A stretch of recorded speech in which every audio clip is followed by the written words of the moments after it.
ಟಿಇಟಿಯ ಎಲ್ಲ ಸ್ಪರ್ಧಾ ಮಿತ್ರರಿಗೂ ನಮ್ಮ ಚಾನಲ್ಗೆ ಸ್ವಾಗತ. ಇಂದಿನ ತರಗತಿಯಲ್ಲಿ ನಾವು ಬೆಳಕು ಅನ್ನುವ ಪಾಠದ ಬಗ್ಗೆ ಅಧ್ಯಯನ ಮಾಡೋಣ. ಭಾಗ 1ಕ್ಕೆ ಸಂಬಂಧಿಸಿದ ವಿಡಿಯೋವನ್ನು ನಮ್ಮ ಚಾನಲ್ನಲ್ಲಿ ಈಗಾಗಲೇ ಅಪ್ಲೋಡ್ ಮಾಡಿದ್ದೇವೆ. ಅದರ ಲಿಂಕನ್ನು ಕೂಡ ನಮ್ಮ ಡಿಸ್ಕ್ರಿಪ್ಷನ್ ಬಾಕ್ಸ್ನಲ್ಲಿ ನೀಡಲಾಗಿದೆ. ಹಾಗೆ ಈ ಒಂದು ವಿಡಿಯೋದಲ್ಲಿ ಅದರ ಮುಂದುವರೆದ ಭಾಗವನ್ನು ಅಧ್ಯಯನ ಮಾಡೋಣ. ಕಳೆದ ಒಂದು ಭಾಗದಲ್ಲಿ ನಾವು ಬೆಳಕು ಅಂದರೆ ಏನು, ಬೆಳಕಿನ ಪ್ರತಿಫಲನದ ನಿಯಮಗಳನ್ನು ಅರ್ಥ ಮಾಡ್ಕೊಂಡಿದ್ವಿ ಮತ್ತು ದರ್ಪಣದ ವಿಧಗಳು ಮತ್ತು ದರ್ಪಣದ ಸೂತ್ರವನ್ನು ಅಧ್ಯಯನ ಮಾಡಿದ್ವಿ. ಇಂದಿನ ತರಗತಿಯಲ್ಲಿ ನಾವು ಅದರ ಮುಂದುವರೆದ ಭಾಗವಾದ ಬೆಳಕಿನ ವಕ್ರೀಭವನದ ಬಗ್ಗೆ ಅಧ್ಯಯನ ಮಾಡೋಣ. ಸೊ ಬೆಳಕಿನ ವಕ್ರೀಭವನ ಒಂದು ಕಾನ್ಸೆಪ್ಟನ್ನು ಅರ್ಥ ಮಾಡಿಕೊಳ್ಳುವುದಕ್ಕಿಂತ ಪೂರ್ವದಲ್ಲಿ ನಾವು ಪ್ರತಿಫಲನದ ಬಗ್ಗೆ ಅಧ್ಯಯನ ಮಾಡಬೇಕು. ಪ್ರತಿಫಲನ ಗೊತ್ತಿರಬೇಕು. ನಾವು ಈಗಾಗಲೇ ಅಧ್ಯಯನ ಮಾಡಿದ್ದೀವಿ. ಏನು ಪ್ರತಿಫಲನ ಅಂದರೆ, ಯಾವುದಾದ್ರೂ ಒಂದು ವಸ್ತುವಿನ ಮೇಲೆ ಬೆಳಕಿನ ಕಿರಣ ಬಿದ್ದು ಅದು ಪ್ರತಿಫಲನಗೊಳ್ಳಬೇಕು, ಅಂದರೆ ಅದೇ ಮಾಧ್ಯಮಕ್ಕೆ ಪುಟ್ಟಿದೇಳಬೇಕು. ಈ ಒಂದು ವಿದ್ಯಮಾನಕ್ಕೆ ಪ್ರತಿಫಲನ ಅಂತೀವಿ. ಅದನ್ನು ಈಗಾಗಲೇ ಕಲ್ತಿದ್ದೀವಿ. ಅದರ ನಿಯಮಗಳು ಮತ್ತು ದರ್ಪಣದ ವಿಧಗಳ ಬಗ್ಗೆ ಅಧ್ಯಯನ ಮಾಡಿದ್ದೀವಿ. ಕ್ಲಿಯರಾ? ಸೊ ಈ ಒಂದು ವಿಡಿಯೋದಲ್ಲಿ ನಾವು ಬೆಳಕಿನ ವಕ್ರೀಭವನದ ಬಗ್ಗೆ ಅಧ್ಯಯನ ಮಾಡೋಣ. ಸೊ ವೆರಿ ಬ್ಯೂಟಿಫುಲ್ ಆದಂಥ ಕಾನ್ಸೆಪ್ಟ್, ಈಸಿಯಾಗಿ ಅಂಡರ್ಸ್ಟ್ಯಾಂಡ್ ಮಾಡ್ತಾ ಹೋಗೋಣ. ಏನು ಬೆಳಕಿನ ವಕ್ರೀಭವನ ಅಂದರೆ, ಸೊ ಏನಂದರೆ, ಬೆಳಕು ಒಂದು ಮಾಧ್ಯಮದಿಂದ ಇನ್ನೊಂದು ಮಾಧ್ಯಮಕ್ಕೆ ಚಲಿಸುವಾಗ ತನ್ನ ಪ್ರಸರಣದ ದಿಕ್ಕನ್ನು ಬದಲಾಯಿಸುತ್ತದೆ. ಪ್ರಸರಣದ ದಿಕ್ಕು ಅಂತಂದರೆ ತನ್ನ ಒಂದು ಹಾದು ಹೋಗುವ ದಿಕ್ಕನ್ನು ಬದಲಾಯಿಸುತ್ತೆ. ಸೊ ಇಂತಹ ವಿದ್ಯಮಾನಕ್ಕೆ ನಾವು ಬೆಳಕಿನ ವಕ್ರೀಭವನ ಅಂತ ಕರಿತೀವಿ. ಕ್ಲಿಯರಾ? ಸೊ ಈಗ ನೋಡ್ರಿ, ಪ್ರತಿಫಲನ ಅಂದರೆ ಈ ರೀತಿ ಇತ್ತು. ಕಾನ್ಸೆಪ್ಟನ್ನು ಅರ್ಥ ಮಾಡ್ಕೊಂಡಿದ್ರಿ. ಈ ವಕ್ರೀಭವನ ಅಂದರೆ ಏನು ಅಂದರೆ, ಯಾವುದಾದ್ರೂ ಒಂದು ನೀವು ಏನು ಗ್ಲಾಸ್ ಅಥವಾ ಏನೋ ಒಂದು ವಸ್ತುಗಳನ್ನು ತಗೊಳ್ರಿ, ಆ ವಸ್ತುವಿನ ಮೂಲಕ ಒಂದು ಬೆಳಕಿನ ಕಿರಣವನ್ನು ಹಾಯಿಸಿದಾಗ ಇದು ಪ್ರತಿಫಲನಗೊಳ್ಳೋದಿಲ್ಲ, ಅಂದರೆ ಅದೇ ಮಾಧ್ಯಮಕ್ಕೆ ಪುಟ್ಟಿದೇಳಲ್ಲ, ಬದಲಾಗಿ ಅದರ ಮೂಲಕ ಹಾದು ಹೋಗುತ್ತೆ. ಹಾದು ಹೋಗುವಾಗ ತನ್ನ ದಿಕ್ಕನ್ನು ಬದಲಾಯಿಸುತ್ತೆ. ಒರಿಜಿನಲ್ ಆಗಿರುವಂತಹ ದಿಕ್ಕನ್ನು ಬದಲಾಯಿಸಿ ಓರೆಯಾಗಿ ಅಥವಾ ಅದರಿಂದ ದೂರವಾಗಿ ಬೆಳಕಿನ ಕಿರಣ ಸಾಗುತ್ತೆ. ಈ ಒಂದು ಪ್ರಕ್ರಿಯೆಗೆ ನಾವು ವಕ್ರೀಭವನ ಅಂತೀವಿ. ಇದಕ್ಕೆ ಇಂಗ್ಲೀಷಲ್ಲಿ ರಿಫ್ರಾಕ್ಷನ್ ಕೂಡ ಅಂತಾರೆ. ಸೊ ಇದರ ಒಂದು ಡೆಫಿನೇಷನ್ ಅನ್ನು ಕೂಡ ನೋಡೋಣ. So bending of light from one transparent medium to another is called as refraction. So ಅದಕ್ಕೆ ಸಂಬಂಧಿಸಿದಂತಹ ಚಿತ್ರ ಇಲ್ಲಿ ಬಿಡಿಸಿದ್ದೀನಿ. ಸೊ ಈಗ ಕ್ಲಿಯರ್ ಆಗಿ ಅರ್ಥ ಮಾಡ್ಕೊಳ್ತಾ ಹೋಗೋಣ. ಸೊ ನಾನಿಲ್ಲಿ ಒಂದು ಎಕ್ಸಾಂಪಲ್ ಅನ್ನು ತೋರಿಸ್ತಾ ಇದ್ದೀನಿ. ರಿಫ್ರಾಕ್ಷನ್ ಆಫ್ ಲೈಟ್ ನೋಡ್ಬೋದು ನೀವಿಲ್ಲಿ. ಒಂದು ನೀರಿನಲ್ಲಿ ಪೆನ್ಸಿಲ್ ಯಾವ ರೀತಿ ಬಾಗಿದೆ ಅನ್ನುವ ಒಂದು ಚಿತ್ರವನ್ನು ನೀವು ನೋಡ್ತಾ ಇದ್ದೀರಿ. ಕ್ಲಿಯರ್ ಆದಂತಹ ಇಮೇಜ್ ಇಲ್ಲಿ ನಮಗೆ ಕಾಣಿಸ್ತಾ ಇದೆ. ನೀವಿಲ್ಲಿ ನೋಡ್ಬೋದು ಇವಾಗ. ಸೊ ಇದು ಬೆಂಡ್ ಆಗಿದೆಯಲ್ಲ, ಈ ಒಂದು ಏನು ವಸ್ತು ಬೆಂಡ್ ಆಗಿರೋ ರೀತಿ ಕಾಣುತ್ತಲ್ಲ, ಈ ಒಂದು ಫಿನಾಮಿನನ್ಗೆ ನಾವು ರಿಫ್ರಾಕ್ಷನ್ ಅಂತೀವಿ. ಸೊ ಇದು ನೋಡ್ರಿ, ಈ ರೀತಿಯಾಗಿ ಕಾಣಬೇಕಿತ್ತು ನಮಗೆ, ಕರೆಕ್ಟ್ ಅಲ್ವಾ? ಸೊ ಇದು ಒಂದು ಮಾಧ್ಯಮ, ಇದು ಒಂದು ಮಾಧ್ಯಮ. ನಾನು ಹೆಸರು ಕೊಟ್ಟಿದ್ದೀನಿ, 1ನೇ ಮಾಧ್ಯಮ, 2ನೇ ಮಾಧ್ಯಮ. ನೋಡ್ರಿ, 1ನೇ ಮಾಧ್ಯಮದಲ್ಲಿ ಇರುವಂಥ ಏನು ಬೆಳಕಿನ ಕಿರಣ ಇಲ್ಲಿ ಚಲಿಸಿದಾಗ, 2ನೇ ಮಾಧ್ಯಮಕ್ಕೆ ಚಲಿಸಿದಾಗ ತನ್ನ ಪ್ರಸರಣದ ದಿಕ್ಕು ಅಂದರೆ ಹಾದು ಹೋಗುವಂತಹ ದಿಕ್ಕನ್ನು ಬದಲಾಯಿಸುತ್ತೆ. ಈ ರೀತಿ ಆಗುತ್ತೆ. ಇದಕ್ಕೆ ನಾವೇನಂತ ಕರಿತೀವಿ ಅಂದರೆ ವಕ್ರೀಭವನ ಅಂತೀವಿ. ಕ್ಲಿಯರಾ?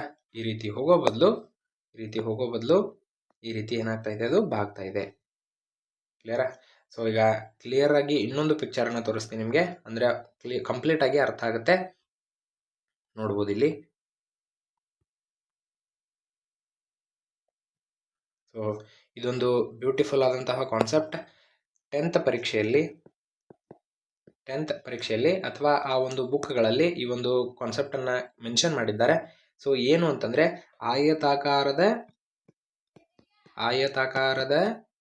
ಆಯತಾಕಾರದ ಗಾಜಿನ ಚಪ್ಪಡಿಯ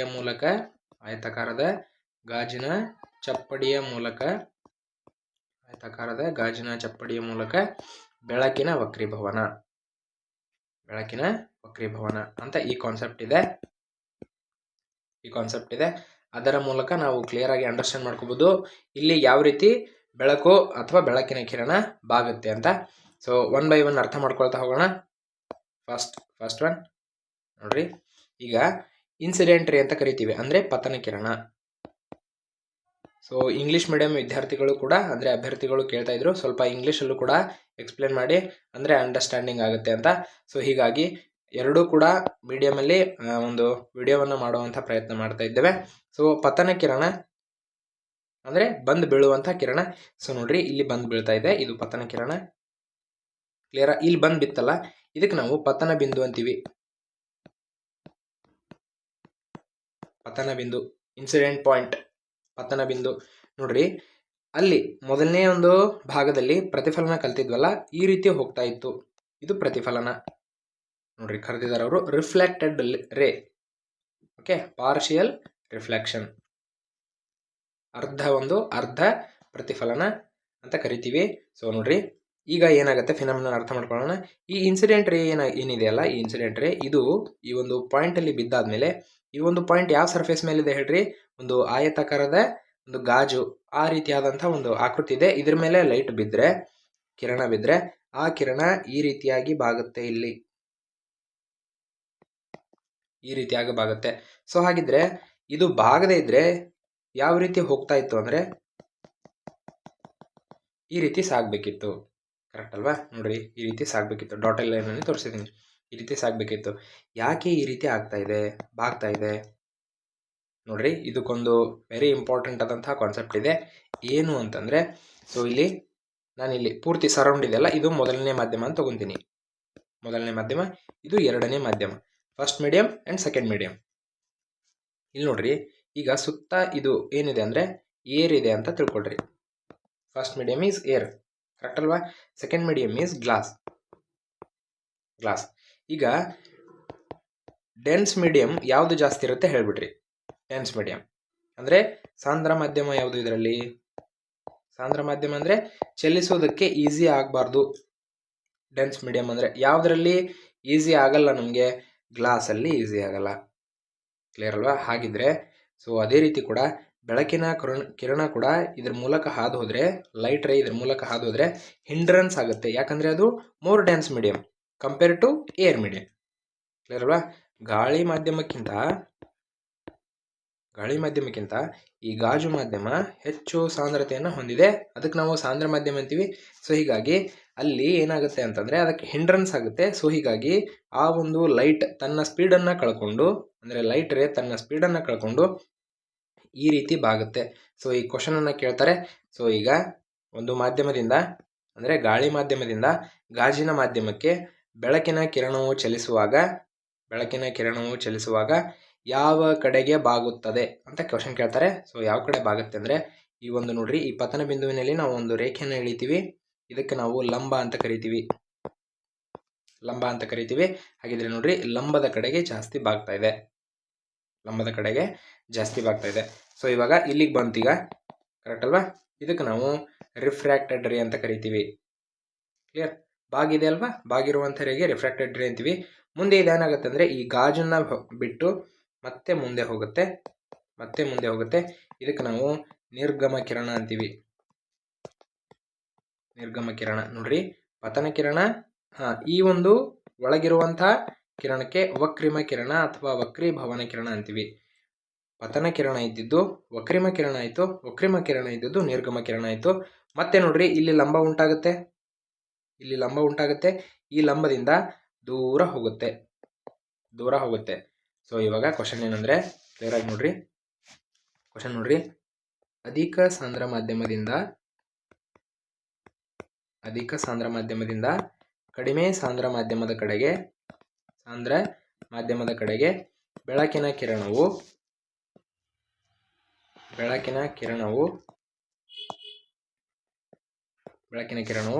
ಲಂಬದಿಂದ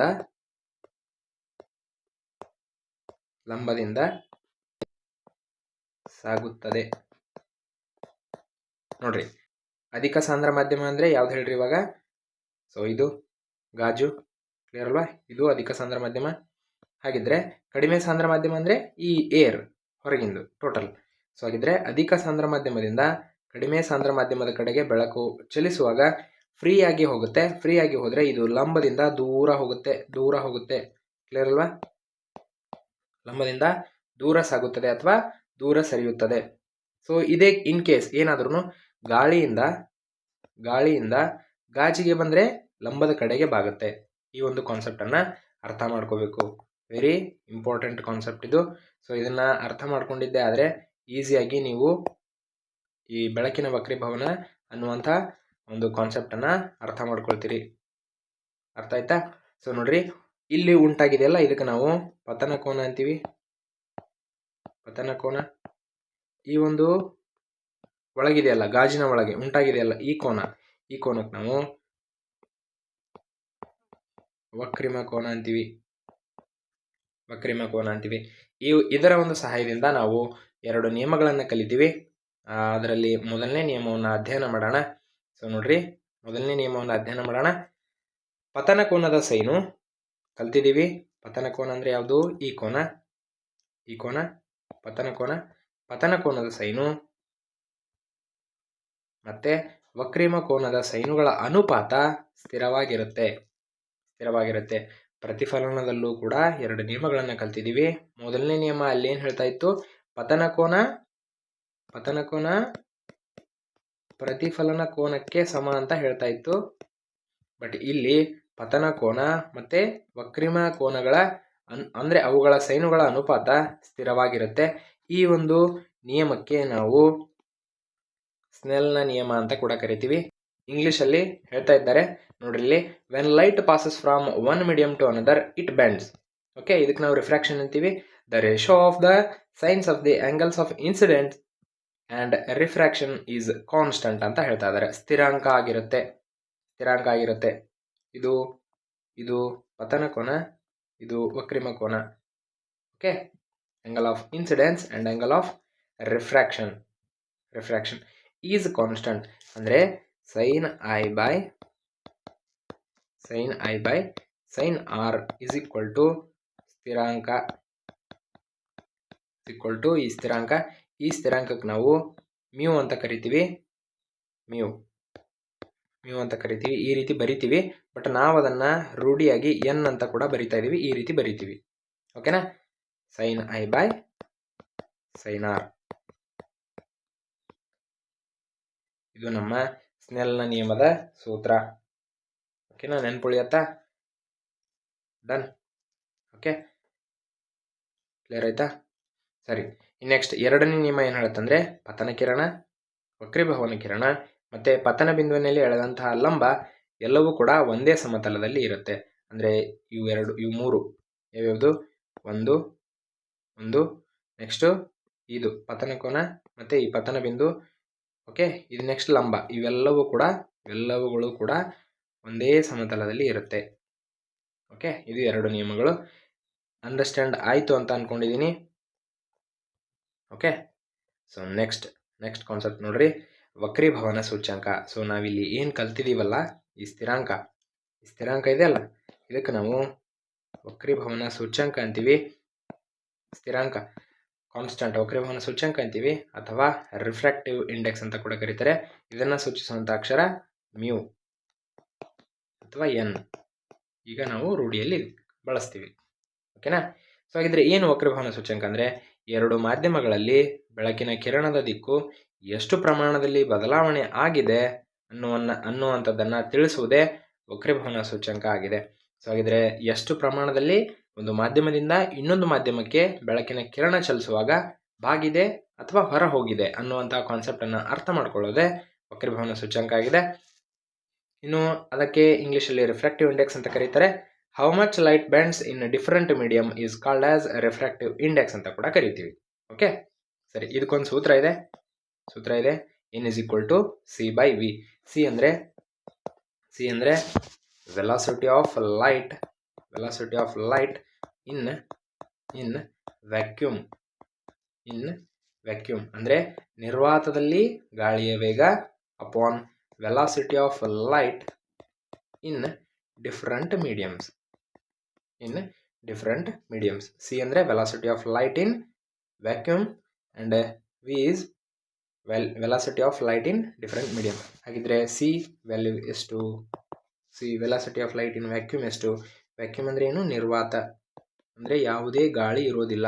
ಇದರಲ್ಲಿ ಬೆಳಕಿನ ವೇಗ ಎಷ್ಟು ಅಂದರೆ 3 ಲಕ್ಷ ಕಿಲೋಮೀಟರ್ ಪ್ರತಿ ಸೆಕೆಂಡಿಗೆ 3 ಕಿಲೋಮೀಟರ್ ಪರ್ ಸೆಕೆಂಡ್ ಅಂತ ಕರಿತೀವಿ. ಇದನ್ನು ನಾವು ಯಾವ ರೀತಿ ಬರಿತೀವಿ? 3 ಕಿಲೋಮೀಟರ್ ಪರ್ ಸೆಕೆಂಡ್. ಅರ್ಥ ಆಯ್ತಾ? ನಿರ್ವಾತ ಅಂದರೆ ಯಾವುದೇ ರೀತಿಯಾದಂಥ ಗಾಳಿ ಇರಲ್ಲ. ಸೊ ಹಾಗಿದ್ರೆ ಗಾಳಿ ಇದ್ರೆ ಬೆಳಕಿನ ವೇಗ ಕಡಿಮೆ ಆಗತ್ತಾ ಜಾಸ್ತಿ ಆಗತ್ತಾ? ನೆನ್ಪಿಡ್ರಿ, ಗಾಳಿ ಇತ್ತು ಅಂದರೆ ಮತ್ತೆ ಇಲ್ಲಿ ಡಿಸ್ಟರ್ಬೆನ್ಸ್ ಆಗುತ್ತೆ ಆ ಬೆಳಕಿನ ವೇಗ ಚಲಿಸೋದಕ್ಕೆ, ಬೆಳಕಿನ ಕಿರಣ ಚಲಿಸೋದಕ್ಕೆ. ಹಾಗಾಗಿ ಬೆಳಕಿನ ವೇಗ ಸ್ವಲ್ಪ ಪ್ರಮಾಣದಲ್ಲಿ ಕಡಿಮೆ ಆಗುತ್ತೆ. ಕರೆಕ್ಟ್ ಅಲ್ವಾ? ಸೊ ಈ ಬೆಳಕಿನ ಕಿರಣವನ್ನು ತಡೆಯೋರು ಯಾರೋ ಇದ್ದಾರೆ, ಅವ್ರು ಯಾರೂ ಅಲ್ಲ, ಗಾಳಿ. ಹಾಗಿದ್ರೆ ನೀರಿನಲ್ಲಿ ಇನ್ನೂ ಕಡಿಮೆ ಆಗುತ್ತೆ ಬೆಳಕಿನ ವೇಗ, ಮತ್ತು ಗಾಜಿನಲ್ಲಿ ಇನ್ನೂ ಕಡಿಮೆ ಆಗುತ್ತೆ, ಹೌದಲ್ವಾ? ಮತ್ತೆ ಏನಾದರೂ ನಾವು ಯಾವುದಾದ್ರೂ ವಸ್ತುಗಳನ್ನು ತಗೊಂಡ್ರೆ, ಈಗ ಡೈಮಂಡನ್ನು ತಗೊಳ್ಳೋಣ. ಡೈಮಂಡಲ್ಲಿ ಬೆಳಕಿನ ವೇಗ ಕಡಿಮೆ ಆಗುತ್ತಾ ಜಾಸ್ತಿ ಆಗುತ್ತಾ? ಸೊ ನೋಡ್ರಿ, ಇನ್ನೂ ತೀರಾ ಕಡಿಮೆ ಆಗುತ್ತೆ, ಹೌದಲ್ವಾ? ಡೈಮಂಡನ ಒಂದು ಆಕೃತಿಗಳು ನಿಮಗೆ ಗೊತ್ತಿರುತ್ತೆ, ಯಾವ ರೀತಿಯಾದಂಥ ಅದು ಶೇಪನ್ನು ಹೊಂದಿದೆ ಅಂತ. ಸೊ ಹೀಗಾಗಿ ಬೆಳಕಿನ ವೇಗ ಕಡಿಮೆ ಹಾಗೆ ಆಗುತ್ತೆ. ಸೊ ಈ ರೀತಿಯಾದಂಥ ಒಂದಿಷ್ಟು ವ್ಯಾಲ್ಯೂಸ್ ಇದ್ದಾವೆ. ಇವುಗಳ ಆಧಾರದ ಮೇಲೆ ವಕ್ರೀಭವನ ಸೂಚ್ಯಂಕ ಎಷ್ಟು ಪ್ರಮಾಣದಲ್ಲಿ ಇದೆ ಅನ್ನೋದಕ್ಕೆ ಒಂದು ಟೇಬಲನ್ನು ರೆಡಿ ಮಾಡಿದ್ದೀವಿ. ಆ ಟೇಬಲ್ ನಿಮ್ಮ ಮುಂದೆ ತೋರಿಸ್ತಾ ಇದ್ದೀನಿ. ಸೊ ನೋಡ್ರಿ, ಸಬ್ಸ್ಟೆನ್ಸ್ ಅಂದರೆ ವಸ್ತುಗಳು, ಅದರಲ್ಲಿ ರಿಫ್ರಾಕ್ಟಿವ್ ಇಂಡೆಕ್ಸ್ ಎಷ್ಟಿದೆ ಅಂದರೆ ವಕ್ರೀಭವನ ಸೂಚ್ಯಂಕ ಎಷ್ಟಿದೆ. ವಕ್ರೀಭವನ ಸೂಚ್ಯಂಕ ಎಷ್ಟಿದೆ ನೋಡ್ರಿ. ಏರ್ ವಕ್ರೀಭವನ ಸೂಚ್ಯಂಕದ ವ್ಯಾಲ್ಯೂ ಎಷ್ಟು? 1.0003. ಓಕೆ, ಸೊ ಇದು ವಕ್ರೀಭವನ ಸೂಚ್ಯಂಕದ ವ್ಯಾಲ್ಯೂ. ಓಕೆನಾ? ಬೆಳಕಿನ ವೇಗ ಅಲ್ಲ, ಬೆಳಕಿನ ವೇಗ ಅಲ್ಲ. ಓಕೆನಾ? ಬೆಳಕಿನ ವೇಗ ಗಾಳಿಯಲ್ಲಿ ಎಷ್ಟಿರುತ್ತೆ ಅಂದರೆ 2.99723 ಕಿಲೋಮೀಟರ್ಸ್ ಇರುತ್ತೆ.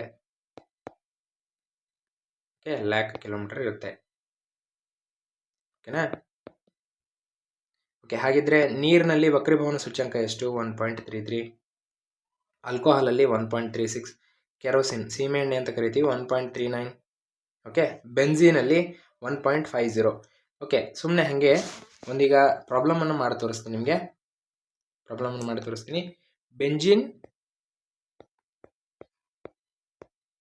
ಬೆಂಜಿನಿನ ವಕ್ರೀಭವನ ಸೂಚ್ಯಂಕ ಎಷ್ಟು? 1.50 ಇದೆ. ಕ್ಲಿಯರಾ? ಹಾಗಿದ್ರೆ ಈ ಬೆಂಜಿನಲ್ಲಿ ಬೆಳಕಿನ ವೇಗ ಎಷ್ಟು ಅಂತ ಕೇಳಿದ ಅಂದರೆ ಯಾವ ರೀತಿ ಕಂಡುಹಿಡಿಯೋದು? ನೋಡ್ರಿ, ಬೆಂಜಿನಲ್ಲಿ ವಕ್ರೀಭವನ ಸೂಚ್ಯಂಕ 150 ಇದೆ. ಹಾಗಿದ್ರೆ ಅದರ ಬೆಳಕಿನ ವೇಗ ಎಷ್ಟು? ಹಾಗಾದರೆ ಅದರಲ್ಲಿ ನಮಗೆ ಸೂತ್ರ ಗೊತ್ತು, ಏನು ಹೇಳುತ್ತೆ? Refractive index N = C/V. Clear ಅಲ್ವಾ? ಇದು ನಮ್ಮ ಸೂತ್ರ. ಸೊ N ಅಂದರೆ ಏನು? ವಕ್ರೀಭವನ ಸೂಚ್ಯಂಕ. ಎಷ್ಟಿದೆ ವಕ್ರೀಭವನ ಸೂಚ್ಯಂಕದ ವ್ಯಾಲ್ಯೂ? 1.50 = C ಅಂದರೆ ಏನು? Velocity of light in vacuum ಎಷ್ಟಿರುತ್ತೆ? 3 ಲ್ಯಾಕ್ ಇರುತ್ತೆ. ಕರೆಕ್ಟ್ ಅಲ್ವಾ? 3 ಲ್ಯಾಕ್ ಇರುತ್ತೆ. ಅಪಾನ್ V ಅಂದರೆ ಏನು? ಎಕ್ಸಾಕ್ಟ್ಲಿ ಬೆಂಜಿನ್ನಲ್ಲಿ ಬೆಳಕಿನ ವೇಗ. ವೆಲಾಸಿಟಿ ಇನ್ ಡಿಫ್ರೆಂಟ್ ಮೀಡಿಯಂ, ಇಲ್ಲಿ ಮೀಡಿಯಂ ಯಾವುದು? ಬೆಂಜಿನ್. ಸೊ ಈಗ ನೋಡ್ರಿ, V ಈ ಕಡೆ ಹೋಗುತ್ತೆ, 3 ಲ್ಯಾಕ್ ಹಾಗೆ ಇಡ್ತೀವಿ. ಓಕೆ, 1.50. ಸೊ ನೋಡ್ರಿ, 1.50 ಒಂದ್ಲೆ, ಎರಡ್ಲೆ, ಕರೆಕ್ಟ್ ಅಲ್ವಾ? 3 ಬರುತ್ತೆ. ಸೊ ಹಾಗಿದ್ರೆ 2 ಲ್ಯಾಕ್ ಕಿಲೋಮೀಟರ್ ಪರ್ ಸೆಕೆಂಡ್. ಯಾವುದು? ಬೆಂಜಿನ್ನಲ್ಲಿ ಬೆಳಕಿನ ವೇಗ ಎಷ್ಟಿರುತ್ತೆ? 2 ಲ್ಯಾಕ್. ಹಾಗಿದ್ರೆ ಕಡಿಮೆ ಆಯ್ತಲ್ವಾ ಬೆಳಕಿನ ವೇಗ? ಕಡಿಮೆ ಆಯ್ತಲ್ವಾ? ಯಾಕಂದರೆ ಇಲ್ಲಿ ಡೆನ್ಸ್ ಮೀಡಿಯಂ ಇರುತ್ತೆ, ಮೋರ್ ಡೆನ್ಸ್ ಮೀಡಿಯಂ ಇರುತ್ತೆ. ಅದೇ ರೀತಿ ಕ್ರೌನ್ ಗ್ಲಾಸ್ ಕೊಟ್ಟಿರ್ತಾರೆ. ಸೊ ಇದು 10ನೇ ಪರೀಕ್ಷೆಯಲ್ಲಿ, ಅಂದರೆ 10ನೇ ತರಗತಿ SSLC ಪರೀಕ್ಷೆಯಲ್ಲಿ ಇಂಪಾರ್ಟೆಂಟ್ ಆದಂತಹ ಪ್ರಶ್ನೆ. ಕ್ರೌನ್ ಗಾಜಿನಲ್ಲಿ 1.52 ಏನು ವಕ್ರೀಭವನ ಸೂಚ್ಯಂಕ ಇರುತ್ತೆ, ಏಕೆ? ಹಾಗಾದರೆ ಬೆಳಕಿನ ವೇಗ ಏನಾಗುತ್ತೆ ಅನ್ನೋದನ್ನು ವಿವರಿಸಿ. ಸೊ ಈ ರೀತಿ ಕೇಳ್ತಾ ಹೋಗ್ತಾನೆ. ಅರ್ಥ ಆಯ್ತಾ? ಇವುಗಳಲ್ಲಿ ಒಂದಿಷ್ಟು ವ್ಯಾಲ್ಯೂಸನ್ನು ನೆನ್ಪಿಡಬೇಕಾಗುತ್ತೆ. ಕ್ರೌನ್ ಗಾಜು, benzene, kerosene, air and water ಮತ್ತು ಡೈಮಂಡ್, ಇವುಗಳನ್ನು ನೆನ್ಪಿಡಿ. ಸೊ ಇವು ಇಂಪಾರ್ಟೆಂಟ್ ಆದಂತಹ ಒಂದು ವ್ಯಾಲ್ಯೂಸ್ಗಳಾಗಿದ್ದಾವೆ. ಓಕೆ, ಹಾಗಿದ್ರೆ ಇದರಿಂದ ನಾವೇನು ಅರ್ಥ ಮಾಡ್ಕೋಬೋದು? ಇವಾಗ ಏನು ಅರ್ಥ ಮಾಡ್ಕೋಬೋದು? ಏನಾದರೂ ರಿಫ್ರಾಕ್ಟಿವ್ ಇಂಡೆಕ್ಸ್ ಜಾಸ್ತಿ ಆದರೆ ವೆಲಾಸಿಟಿ ಆಫ್ ಲೈಟ್ ಡಿಕ್ರೀಸಸ್. ಕನ್ನಡದಲ್ಲಿ ವಕ್ರೀಭವನ ಸೂಚ್ಯಂಕದ ವ್ಯಾಲ್ಯೂ ಹೆಚ್ಚಾಗ್ತಾ ಹೋದರೆ ಬೆಳಕಿನ ವೇಗ ಕಡಿಮೆ ಆಗ್ತಾ ಹೋಗುತ್ತೆ. ಅರ್ಥ ಆಯ್ತಾ? ಸರಿ, ನೆಕ್ಸ್ಟ್. ಸೊ ಈಗ ಗೋಳಿಯ ಮಸೂರಗಳ ಒಂದು ಸಹಾಯದಿಂದ ವಕ್ರೀಭವನ ಯಾವ ರೀತಿ ಉಂಟಾಗುತ್ತೆ ಅನ್ನುವಂಥ ಒಂದಿಷ್ಟು ಕಾನ್ಸೆಪ್ಟನ್ನು ತಿಳ್ಕೊಳ್ಳೋಣ. ಸೊ ಪ್ರತಿಫಲನದಲ್ಲೂ ಕೂಡ ಕಲ್ತಿದ್ವಿ. ಪ್ರತಿಫಲನದಲ್ಲಿ ದರ್ಪಣ ಬರುತ್ತೆ. ದರ್ಪಣ ಅಂದರೆ ಮಿರರ್. ಮಿರರ್ಗಳು ಏನು ಉಂಟು ಮಾಡ್ತವೆ? ರಿಫ್ಲೆಕ್ಷನ್ಗಳನ್ನು ಉಂಟು ಮಾಡ್ತವೆ. ಹಾಗಿದ್ರೆ ಮಸೂರ ಏನು ಉಂಟು ಮಾಡ್ತವೆ ಅಂದರೆ, ಮಸೂರ ಲೆನ್ಸ್ ಅಂತ ಕರಿತೀವಿ. ಮಸೂರಗಳು ವಕ್ರೀಭವನ ಉಂಟು ಮಾಡ್ತವೆ. ಈ ಮಸೂರಗಳು ತಮ್ಮ ಮೂಲಕ ಬೆಳಕಿನ ಕಿರಣಗಳನ್ನು ಹಾದು ಹೋಗಲು ಬಿಡ್ತವೆ, ಬಟ್ ದರ್ಪಣಗಳು ಬಿಡೋದಿಲ್ಲ. ಡಿಫ್ರೆನ್ಸ್ ನೆನಪಿರಲಿ. ದರ್ಪಣ ಅಂದರೆ ಬಿಡೋದಿಲ್ಲ, ಅದು ಲೈಟ್ ಏನಾಗುತ್ತೆ, ಕಿರಣ ಬಡಿದು ವಾಪಸ್ ಅದೇ ಮಾಧ್ಯಮಕ್ಕೆ ಬರುತ್ತೆ. ಬಟ್ ಮಸೂರ ಹಾಗಲ್ಲ, ಅದ್ರ ಒಳಗಡೆ ತನ್ನ ಒಂದು ಬೆಳಕಿನ ಕಿರಣಗಳನ್ನು ಪಾಸ್ ಮಾಡಿಸ್ಕೊಂಡು ಮುಂದಿನ ಒಂದು ಮಾಧ್ಯಮಕ್ಕೆ ಕಳಿಸ್ಕೊಡುತ್ತೆ. ಓಕೆನಾ? ಅಂದರೆ ಈ ರೀತಿಯಾಗಿ ಏನಾದರೂ ಬೆಳಕಿನ ಕಿರಣ ಬಿದ್ದರೆ ಇದು ಇದರ ಮೂಲಕ ಹಾದು ಹೋಗುತ್ತೆ.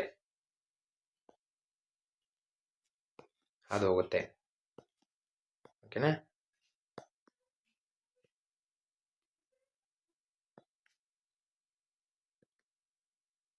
ಈ ರೀತಿ ಹಾದು ಹೋಗುತ್ತೆ.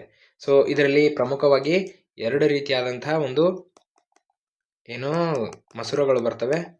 ಮೊದಲನೇದ್ದು ಈಗಾಗಲೇ ಚಿತ್ರದಲ್ಲಿ ತೋರಿಸಿದ್ದೀನಿ ನಾನು. ಇದಕ್ಕೆ ನಾವು ನಿಮ್ನ ಮಸೂರ ಅಂತೀವಿ. ನಿಮ್ನ ಮಸೂರ. ಇದಕ್ಕೆ ನಾವು ಪೀನ ಮಸೂರ ಅಂತೀವಿ. ಓಕೆನಾ? ನಿಮ್ನ ಮಸೂರ ಮತ್ತೆ ಪೀನ ಮಸೂರ. ಕಾನ್ಕೇವ್ ಲೆನ್ಸ್, ಇದು ಕಾನ್ವೆಕ್ಸ್ ಲೆನ್ಸ್. ಓಕೆನಾ? ಸೊ ಇಲ್ಲಿ ಕರೆಕ್ಟಾಗಿ ನೆನ್ಪಿಟ್ಕೋಬೇಕಾಗತ್ತೆ. ನೀವೇನಾದರೂ ನಿಮ್ನ ಮಸೂರದಲ್ಲಿ ಬೆಳಕಿನ ಕಿರಣಗಳನ್ನು ಕಳಿಸಿದ್ರೆ, ಈ ರೀತಿ ಏನಾದರೂ ಕಳಿಸಿದ್ರೆ, ಓಕೆ, ಇದು ಪತನ ಕಿರಣಗಳು ಇದ್ರ ಮೇಲೆ ಬಿದ್ದರೆ ಇದು ಬೆಳಕಿನ ಕಿರಣಗಳನ್ನು ವಿಕೇಂದ್ರೀಕರಿಸುತ್ತೆ.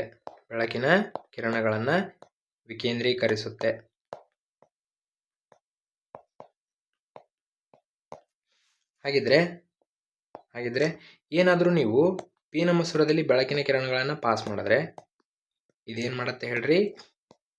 ಒಂದೇ ಕಡೆಗೆ ಬೆಳಕಿನ ಕಿರಣಗಳನ್ನು ಕೂಡಿಸುತ್ತೆ. ಹಾಗಿದ್ರೆ ಇದಕ್ಕೆ ನಾವು ಕೇಂದ್ರೀಕರಣ ಅಂತೀವಿ.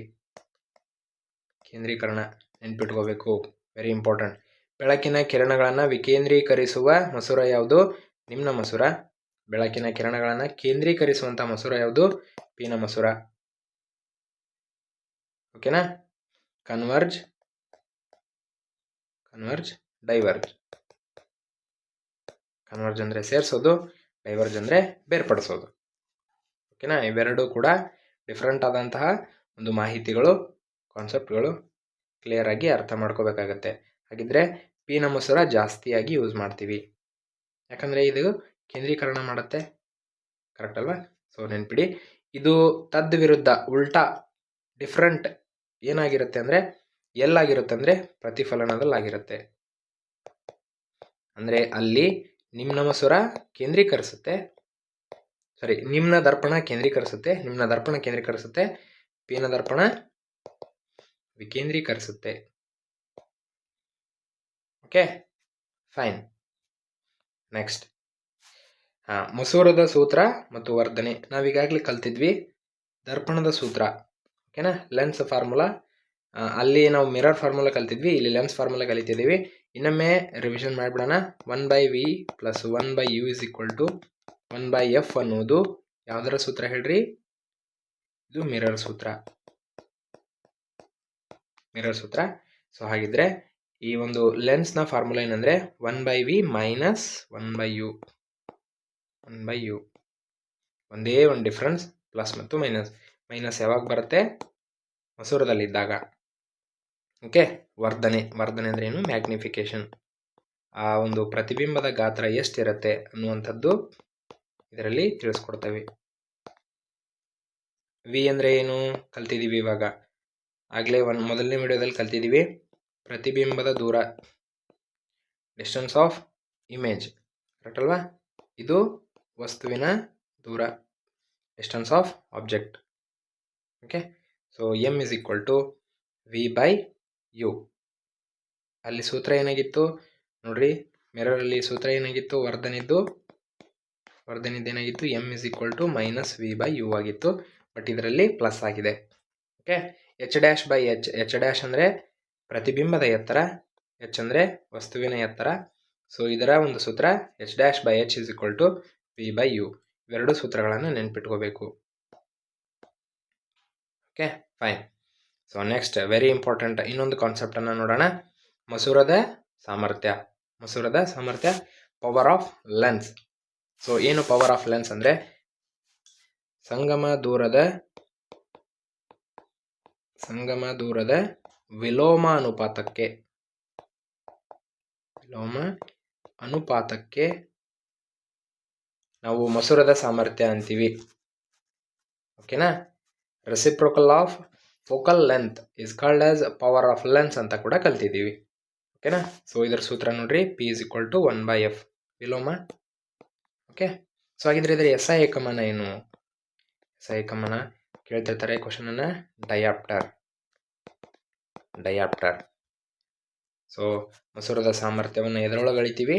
ಡಯಾಪ್ಟರ್ ಒಳಗೆ ಅಳಿತೀವಿ. ಹಾಗಿದ್ರೆ ಒಂದು ಡಯಾಪ್ಟರ್ ಅಂದರೆ ಎಷ್ಟು? 1 ಮೀಟರ್ ಸಂಗಮ ದೂರವನ್ನು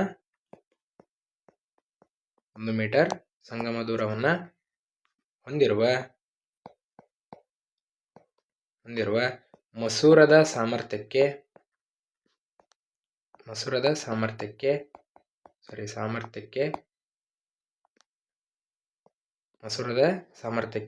ನಾವು ಡಯಾಪ್ಟರ್ ಅಂತೀವಿ.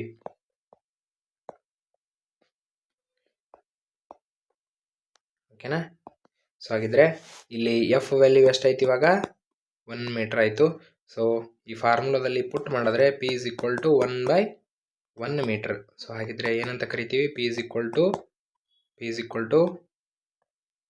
1 ಮೀಟರ್ ಪರ್ ಮೀಟರ್. ಕರೆಕ್ಟ್ ಅಲ್ವಾ? ಈ P ಅನ್ನ ನಾವು ಗುರುತು ಮಾಡೋದು ಡಯಾಪ್ಟರಿಂದ. D = ಇದನ್ನು ನೆನ್ಪಿಡಬೇಕು. ಯಾವುದು? ಇದನ್ನು ನೆನ್ಪಿಡಬೇಕು. D = per metre. Okay. Dioptre. So ಈ ಒಂದು ಡಯಾಪ್ಟರ್ನ ವ್ಯಾಲ್ಯೂ ಪಾಸಿಟಿವ್ ಆಗಿದ್ರೆ ಅದಕ್ಕೆ ನಾವು P ನ ಮಸೂರವನ್ನು ಬಳಸಿದ್ದೀವಿ ಅಂತ ತಿಳ್ಕೊತೀವಿ. ಏನಾದರೂ ಡಯಾಪ್ಟರ್ನ ವ್ಯಾಲ್ಯೂ ನೆಗೆಟಿವ್ ಇದ್ದರೆ ಅದನ್ನು ನಾವು ನಿಮ್ನ ಮಸೂರ ಅಂತ ಕರಿತೀವಿ. ಉದಾಹರಣೆಗೆ +2.0 ಡಯಾಪ್ಟರ್, -2.5 ಡಯಾಪ್ಟರ್ ಕೂಡ ಅಂತ ಕರಿತೀವಿ.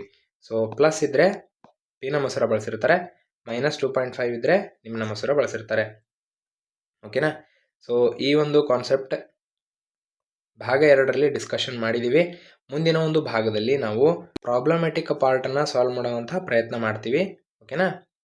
ಪ್ರಾಬ್ಲಮ್ಯಾಟಿಕ್ ಪಾರ್ಟನ್ನು ಸಾಲ್ವ್ ಮಾಡ್ತೀವಿ.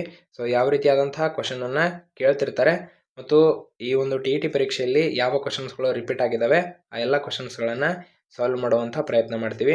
ದಯವಿಟ್ಟು ನೀವೇನಾದರೂ ನಮ್ಮ ಚಾನಲ್ಗೆ ಹೊಸಬರಾಗಿದ್ದರೆ ಈ ಕೂಡಲೇ ಸಬ್ಸ್ಕ್ರೈಬ್ ಮಾಡ್ಕೊಳ್ಳಿ. ಹಾಗೆ ಈ ಒಂದು ಭಾಗ 1ರ ಒಂದು ವಿಡಿಯೋದ ಲಿಂಕನ್ನು ನಮ್ಮ ಡಿಸ್ಕ್ರಿಪ್ಷನ್ ಬಾಕ್ಸಲ್ಲಿ ನೀಡಿರ್ತೀವಿ. ಅದನ್ನು ನೀವು ನೋಡ್ಬೋದು. ಅದಾದ ನಂತರ ಇದನ್ನು ತಿಳ್ಕೊಂಬಿಟ್ರೆ ಕಂಪ್ಲೀಟ್ ಆದಂತಹ ಬೆಳಕಿನ ಒಂದು ಥಿಯರಿ ಕಾನ್ಸೆಪ್ಟ್ ಮುಗ್ದಂಗಾಗುತ್ತೆ. ಸೊ ವಿಡಿಯೋವನ್ನು ನೋಡಿದಂತಹ ನಿಮಗೆಲ್ಲರಿಗೂ ತುಂಬ ಧನ್ಯವಾದಗಳು. Thank you.